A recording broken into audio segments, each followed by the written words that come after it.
The Hand by Guy De Maupassant. All were crowding around M. Bermudier, the judge, who was giving his opinion about the St. Cloud mystery.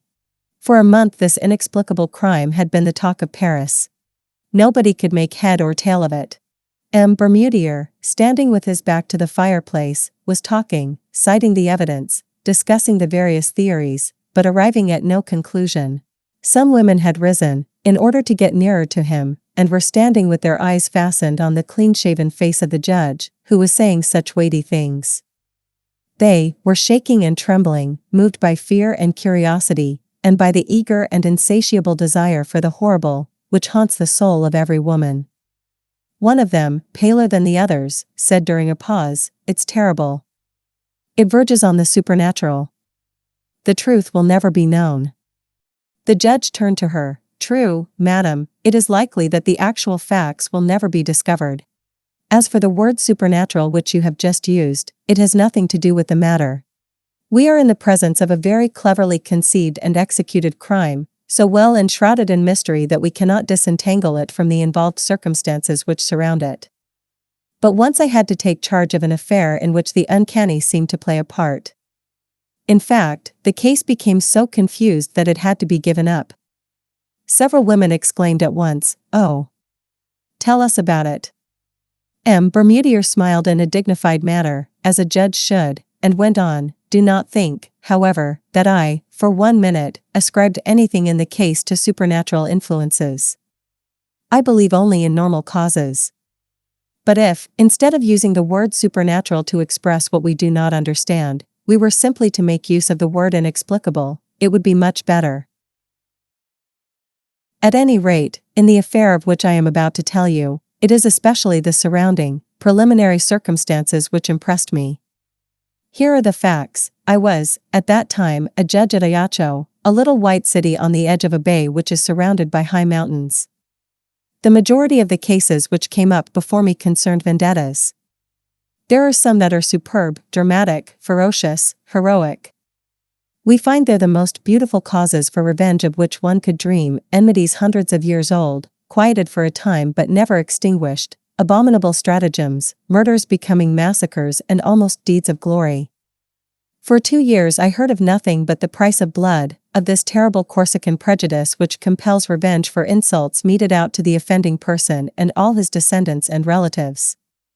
I had seen old men, children, cousins murdered. My head was full of these stories.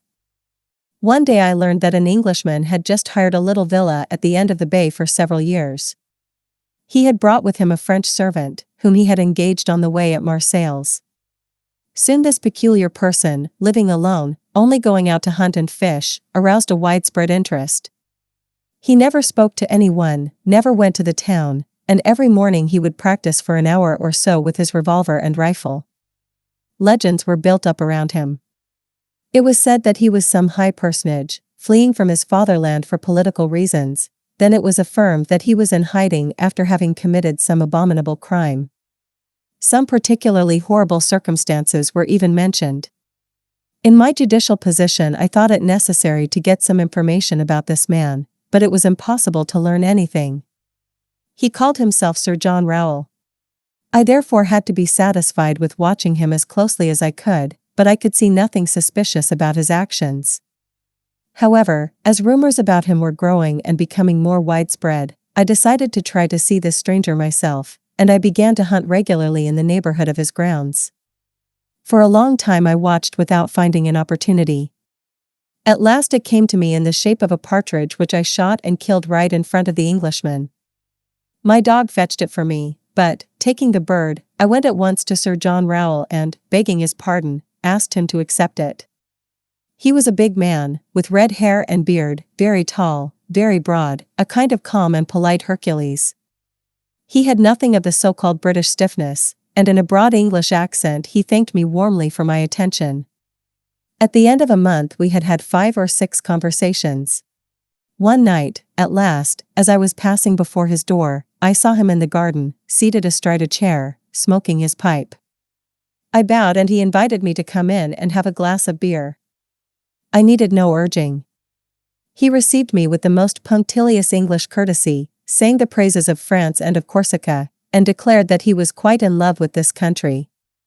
Then, with great caution and under the guise of a vivid interest, I asked him a few questions about his life and his plans. He answered without embarrassment, telling me that he had traveled a great deal in Africa, in the Indies, in America. He added, laughing, "I have had many adventures." Then I turned the conversation on hunting, and he gave me the most curious details on hunting the hippopotamus, the tiger, the elephant, and even the gorilla. I said, "Are all these animals dangerous?" He smiled, "Oh, no. Man is the worst." And he laughed a good broad laugh, the wholesome laugh of a contented Englishman. I have also frequently been manhunting. Then he began to talk about weapons, and he invited me to come in and see different makes of guns.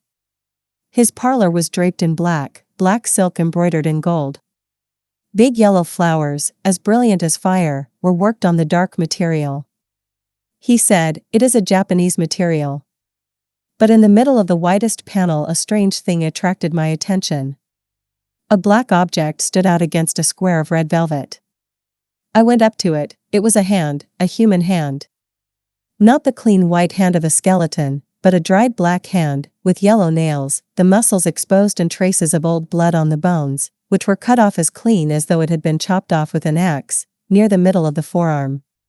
Around the wrist, an enormous iron chain, riveted and soldered to this unclean member, fastened it to the wall by a ring, strong enough to hold an elephant in leash. I asked, "What is that?" The Englishman answered quietly, "That is my best enemy. It comes from America, too." The bones were severed by a sword and the skin cut off with a sharp stone and dried in the sun for a week. I touched these human remains, which must have belonged to a giant. The uncommonly long fingers were attached by enormous tendons which still had pieces of skin hanging to them in places. This hand was terrible to see, it made one think of some savage vengeance. I said, "This man must have been very strong." The Englishman answered quietly, "Yes, but I was stronger than he. I put on this chain to hold him." I thought that he was joking.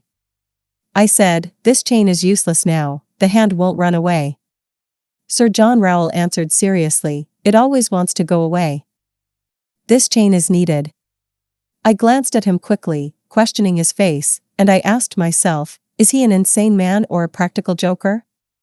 But his face remained inscrutable, calm and friendly. I turned to other subjects, and admired his rifles. However, I noticed that he kept 3 loaded revolvers in the room, as though constantly in fear of some attack. I paid him several calls. Then I did not go any more. People had become used to his presence, everybody had lost interest in him. A whole year rolled by. One morning, toward the end of November, my servant awoke me and announced that Sir John Rowell had been murdered during the night. Half an hour later I entered the Englishman's house, together with the police commissioner and the captain of the gendarmes. The servant, bewildered and in despair, was crying before the door. At first I suspected this man, but he was innocent. The guilty party could never be found. On entering Sir John's parlor, I noticed the body, stretched out on its back, in the middle of the room. His vest was torn, the sleeve of his jacket had been pulled off, everything pointed to a violent struggle. The Englishman had been strangled. His face was black, swollen and frightful, and seemed to express a terrible fear.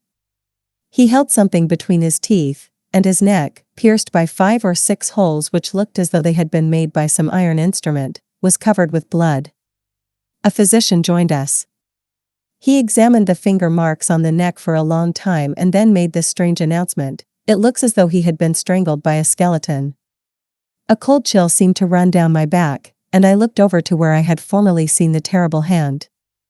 It was no longer there. The chain was hanging down, broken. I bent over the dead man and, in his contracted mouth, I found one of the fingers of this vanished hand, cut, or rather sawed off by the teeth down to the second knuckle. Then the investigation began. Nothing could be discovered. No door, window, or piece of furniture had been forced. The 2 watchdogs had not been aroused from their sleep. Here, in a few words, is the testimony of the servant. For a month his master had seemed excited. He had received many letters, which he would immediately burn.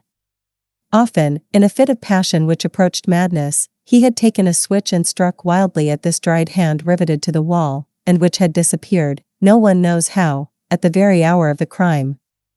He would go to bed very late and carefully lock himself in. He always kept weapons within reach. Often at night he would talk loudly, as though he were quarreling with someone. That night, somehow, he had made no noise, and it was only on going to open the windows that the servant had found Sir John murdered. He suspected no one. I communicated what I knew of the dead man to the judges and public officials. Throughout the whole island a minute investigation was carried on. Nothing could be found out. One night, about 3 months after the crime, I had a terrible nightmare. I seemed to see the horrible hand running over my curtains and walls like an immense scorpion or spider. 3 times I awoke, 3 times I went to sleep again, 3 times I saw the hideous object galloping round my room and moving its fingers like legs. The following day the hand was brought me, found in the cemetery, on the grave of Sir John Rowell, who had been buried there because we had been unable to find his family. The first finger was missing. Ladies, there is my story. I know nothing more. The women, deeply stirred, were pale and trembling. One of them exclaimed, "But that is neither a climax nor an explanation. We will be unable to sleep unless you give us your opinion of what had occurred." The judge smiled severely. "Oh, ladies, I shall certainly spoil your terrible dreams. I simply believe that the legitimate owner of the hand was not dead, that he came to get it with his remaining one. But I don't know how. It was a kind of vendetta." One of the women murmured, "No, it can't be that." And the judge, still smiling, said, "Didn't I tell you that my explanation would not satisfy you?